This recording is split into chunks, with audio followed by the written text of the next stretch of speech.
ओम शांति। आज 29 अक्टूबर 2022 के बाबा के अनमोल मधुर महावाक्य सुनेंगे। और आज की मुरली में बाबा ने विशेष पुरुषार्थ बताया है माला का दाना बनने का। बाबा कहे माला का दाना वही आत्मा बनेंगी जो यहाँ ही कर्मातीत अवस्था को पाएंगे। और कर्मातीत अवस्था यानी मेरा मेरा कुछ भी नहीं। कई बच्चों के पास कारखाने आदि होते हैं, तो उन बच्चों की बुद्धि कारखाने आदि में लगी रहती है।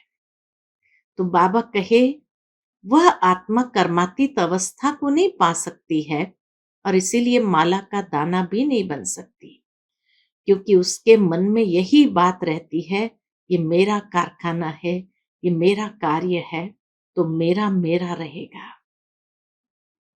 दूसरा बाबा कहे कोई मित्र संबंधी आदि को भी देखो तो भी उसके प्रति यही भाव जागृत हो कि यह भी आत्मा भाई भाई है। तो आत्मिक दृष्टि, आत्मिक वृत्ति के नाते से उसको देखना, मेरा मित्र संबंधी है उस नाते से नहीं। तो बाबा कहे कर्मातीत अवस्था यहां बनेगी और वही आत्मा माला का दाना बन सकती है।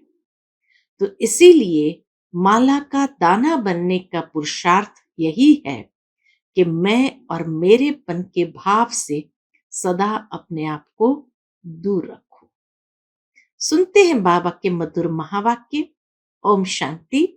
मीठे बच्चे, हीरे जैसा जीवन बनाने वाले बाप को बहुत खुशी खुशी से याद करो तो जंग निकल जाएगी। आज की मुरली से प्रश्न है, माला का दाना कौन बनेंगे, उसका पुरुषार्थ क्या है? उत्तर, माला का दाना वही बनेंगे जिसे अंत में कुछ भी याद न पड़े। ऐसे बच्चे जो कर्मातीत अवस्था को पाएंगे वही माला का दाना बनेंगे। कोई बहुत धनवान है, अनेक कारखाने आदि है, तो वह सब भूलना पड़े, किसी में भी ममत्व न रहे, मेरा मेरा न हो, बस यह आत्मा भाई है, यही रूहानी कनेक्शन है और कोई कनेक्शन नहीं। ऐसे रूहानी कनेक्शन रखने वाले, सब कुछ भूलने वाले बच्चे ही माला में आ सकते हैं। ओम शांति। रूहानी बाप रूहानी बच्चों को समझाते हैं, यह तो जरूर पक्का निश्चय हो गया होगा कि हम आत्मा है और परमात्मा बाप के बच्चे हैं, तो सभी ब्रदर्स ही है। ब्रदर्स को बाप ने डायरेक्शन दिया है कि मुझ पतित पावन बाप को याद करो। तो याद करते हो या बुद्धि का योग कहां और जगह भटकता है? माया भटकाएगी जरूर, न चाहते हुए भी तुम्हारी बुद्धि कहां न कहां भागती रहेगी। बच्चों के अंदर चलना चाहिए कि बाबा ने हमको सृष्टि चक्र का ज्ञान दिया है, 84 जन्मों की कहानी पढ़ाई है। ये 84 का चक्र पूरा हुआ है, हम फिर से घर जाते हैं।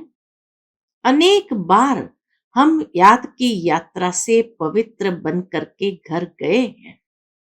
तुम्हारी बुद्धि में आता है कि हम सब भाई भाई हैं, इसमें जिस्म की कोई बात ही नहीं है। तुम जिस्म को याद नहीं करो, सिर्फ हम आत्मा है। हम ही पावन सतो प्रधान थे, अब पतित बने हैं, तो हीरे जैसा जीवन बनाने वाले बाप को खुशी से याद करना है। कितना प्यार से बाबा कहते, जिसने हीरे जैसी जीवन बनाई, ऐसे बाप को बहुत खुशी से प्यार से याद करना है, जिससे जंग निकल जाए। तो बाप समझाते हैं, बच्चे, पहले पहले अपने को आत्मा समझो, यह भी ज्ञान है। फिर बाप को याद करो, यह है विज्ञान। योग है विज्ञान और ज्ञान समझ है। यह है विज्ञान, क्योंकि आत्मा को ज्ञान से परे विज्ञान में शांत घर में जाना है। आत्मा का स्वधर्म भी शांत है और घर भी शांत है, तो पहले हमको वहां पहुंचने का है। बाबा भी वहां से आए हुए हैं, परंतु मनुष्य को इन सब बातों का पता नहीं है। ये पारलौकिक बाप सन्मुख बैठ करके समझाते हैं। बच्चों, मैं परमधाम से तुम बच्चों के पास आया हुआ हूं। ड्रामा के प्लान अनुसार क्यों आया हूं? तुमको वापस ले जाने के लिए।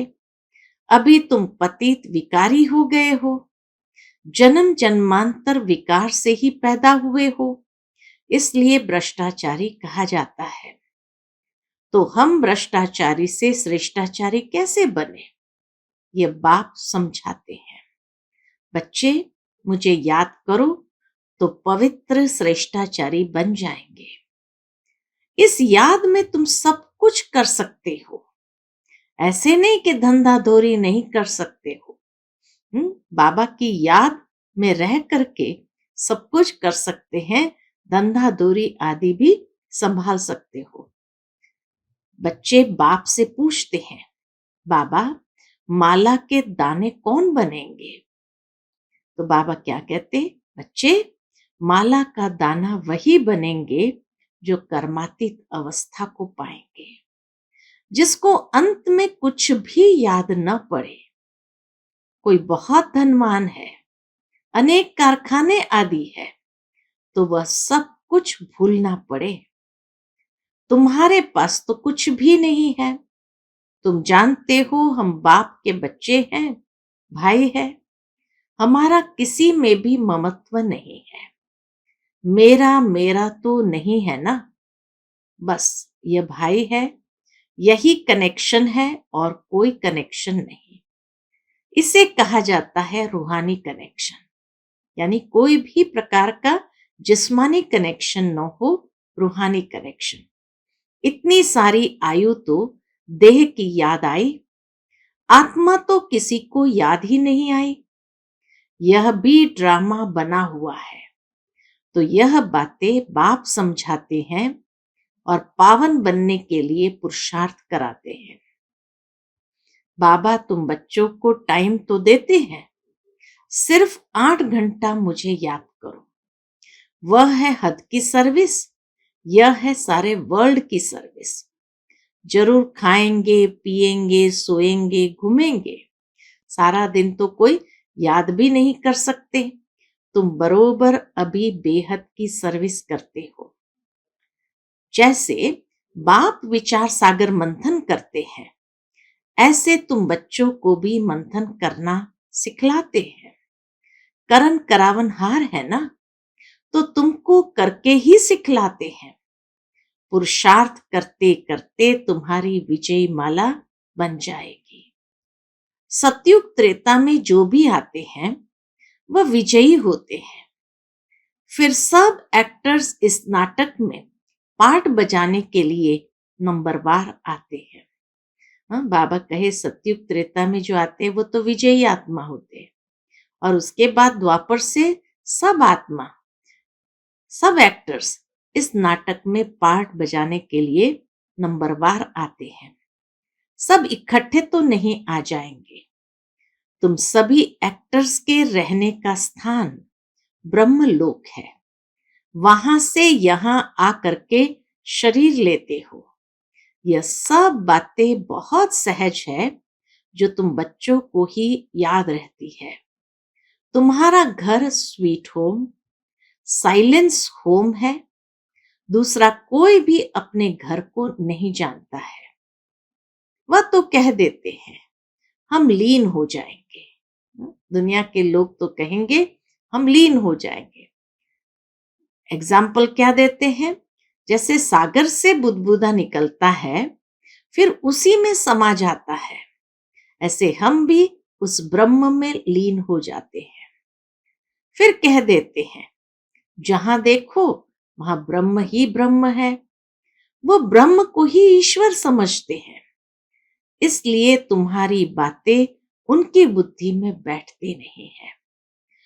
तुम उनको उल्टा समझेंगे, वह तुमको उल्टा समझेंगे, क्योंकि उनका धर्म ही अपना है।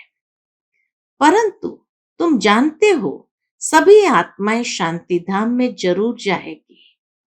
बाकी हर एक आत्मा को अपना अपना पार्ट मिला हुआ है। इसको ही तो वंडर कहते हैं। तुम बच्चे अभी कितनी महीनता में जाते हो, आत्मा कितनी छोटी है, कैसे पार्ट बजाती है, तो यह ज्ञान जैसे बाप के पास है, वह ज्ञान का सागर है, ऐसे तुम बच्चों के पास भी है। तुम अभी ऐसे ज्ञानवान बनते हो। बाबा कहे, तुम अभी ऐसे ज्ञानवान बनते जाते हो। वह है भक्तिवान, तुम हो ज्ञानवान। भक्तिवान माना रात के रहने वाले, और ज्ञानवान माना दिन के रहने वाले। दिन के रहने वाले माना सतयुग त्रेता में, और वह रात को रहने वाले यानी द्वापर कलयुग। आधा कल्प तुम सुखधाम में रहते हो, आधा कल्प दुखधाम में रहते हो। इसको कहा जाता है दुरांदेशी। तुम्हारी बुद्धि अभी बहुत दूर दूर जाती है। हम आत्मा स्वीट होम ब्रह्मांड के रहने वाले हैं, तो परमधाम तक हमारी बुद्धि चली जाती है। इसलिए बाबा कहते हैं दुरांदेशी। बाप इस मनुष्य सृष्टि का बीज रूप है, क्योंकि वह नॉलेजफुल है, उनको झाड़ की नॉलेज है। तुम अभी शरीर का भान मिटाने के लिए अपने को आत्मा समझते हो। दूसरा कोई भी चीज याद न आए, दूसरी कोई भी चीज याद न आए। पूरा आत्म अभिमानी बन जाना है। मैं आत्मा हूं, मैं आत्मा हूं। मेरे पास कुछ है ही नहीं जो आत्मा को याद पड़े। गाया जाता है, अंत काल जो जो सिमरे, जो जो जिस जिस को सिमरे। तो अगर कोई भी चीज होगी तो जरूर वह याद आएगी। ये विचार करने की बात है। अगर कुछ भी है, कोई मित्र संबंधी आदि भी है, तो याद आएगा जरूर। तुमने तो अपना सब कुछ बाबा को दे दिया, फिर ऐसे नहीं समझो कि यह मेरी चीज है। बाबा कहे, तुमने तो सब कुछ अर्पित कर दिया, फिर ऐसे नहीं समझो ये मेरी चीज है। जब बाबा को दे दिया, फिर तुमको याद ही क्यों आए? तुम भूल जाओ। अगर वह याद पड़ता रहता है तो वह भी पिछाड़ी में नुकसान कर देगा। अभी तुमको यह सब नई नई बातें मिलती है, पुरानी कोई भी चीज तुम्हारे पास नहीं है। जैसे पुरानी चीजें सब करनी घोर को दे देते हैं ना, ऐसे तुम भी अपना सब कुछ दे देते हो। फिर याद नहीं आनी चाहिए, बस यही याद रहे, मैं भाई आत्मा हूं, बाबा का बच्चा हूं। मेरे पास कुछ भी है ही नहीं, शरीर भी नहीं है। फिर नई दुनिया में सब नई चीजें मिलेंगी। वहां तो हीरे जवाहरत के महलों में जाएंगे, तो वह भविष्य की बात हुई। बाबा पूछते हैं, बच्चे तुम क्या बनेंगे? तो बच्चे कहते, बाबा हम तो नारायण बनेंगे। ये तो खुशी की बात हुई ना। परंतु अभी जब कोई भी पुरानी चीज याद न आए, तब माला का दाना बनेंगे। बाबा की कंडीशन है, नारायण बनना है तो पुरानी दुनिया की कोई भी चीज याद न आए, तब माला का दाना बनेंगे। 108 की माला तो राजाई की है। मंदिरों में फिर 16,108 की भी माला रखी जाती है। कई मंदिरों में होती है 16,108 की माला भी रखी होती है। तो माला के दाने बहुत ही बनेंगे। जितना जल्दी आएंगे उतना सुख पाएंगे। जो पीछे आते हैं उन्होंने इतना सुख नहीं पाया है। बाबा कहे जो पीछे आते हैं उन्होंने इतना सुख नहीं पाया है। उनके लिए थोड़ा टाइम सुख है तो दुख भी कम ही पाएंगे।